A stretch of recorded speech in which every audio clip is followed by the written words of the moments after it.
కళలను జాతి అస్తిత్వానికి మూల స్తంభాలుగా గుర్తించే రోజు రావాలని ప్రఖ్యాత సినీ నటుడు డాక్టర్ రాజేంద్ర ప్రసాద్ పిలుపునిచ్చారు.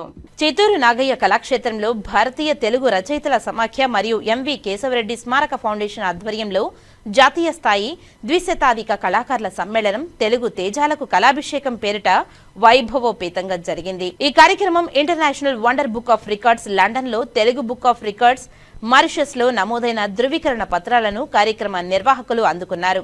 ఆహ్వాన సంఘం అధ్యక్షుడు ఎంవి శ్రీధర్ రెడ్డి స్వాగత భాషణంతో ప్రారంభమైన ఈ కళాకారుల మహోత్సవంకు రచయితల సమాఖ్య జాతీయ అధ్యక్షుడు డాక్టర్ శ్రీ నారాయణస్వామి అధ్యక్షత వహించారు. ఈ సందర్భంగా డాక్టర్ రాజేంద్ర ప్రసాద్ మాట్లాడుతూ నిద్రపోతున్న జాతిని మేల్కొల్పేది కళేనని, కళలను ప్రోత్సహించిన కారణం వల్లే గుప్తుల కాలం, రాయలవారి కాలం స్వర్ణయుగం అయిందని తెలిపారు. ప్రముఖ సినీ గీత రచయిత డాక్టర్ సుద్దాల అశోక్ తేజ మాట్లాడుతూ శతాబ్దాల చరిత్ర ఉన్న కళారూపం కొన్ని దశాబ్దాల పాటు అంతర్ధానమైందని, ఇలాంటి పరిస్థితుల్లో కళాకారుల సమ్మేళనం నిర్వహించడం అమోఘమని తెలిపారు.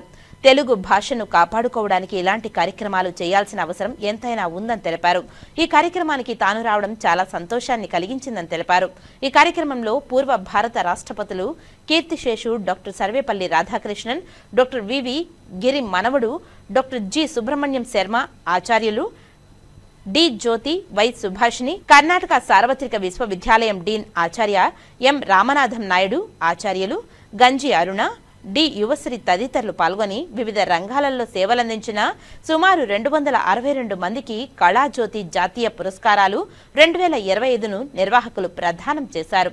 తొలుత డాక్టర్ రాజేంద్ర ప్రసాద్ జ్యోతిని ప్రజ్వలనతో ప్రారంభమైన కళాకారుల సమ్మేళనం వందన సమర్పణంతో ఘనంగా ముగిసింది.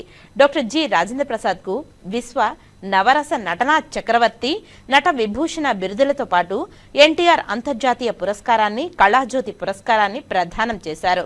సుద్దాల అశోక్ తేజకు కవి భాస్కర బిరుదును, సుబ్రహ్మణ్యం శర్మకు సర్వ సేవారత్న బిరుదును, ఎంవి శ్రీధర్ రెడ్డికి సేవా విరాట్ బిరుదును 16 మంది ఆచార్యులకు సహాయక ఆచార్యుల సమక్షంలో ప్రదానం చేశారు.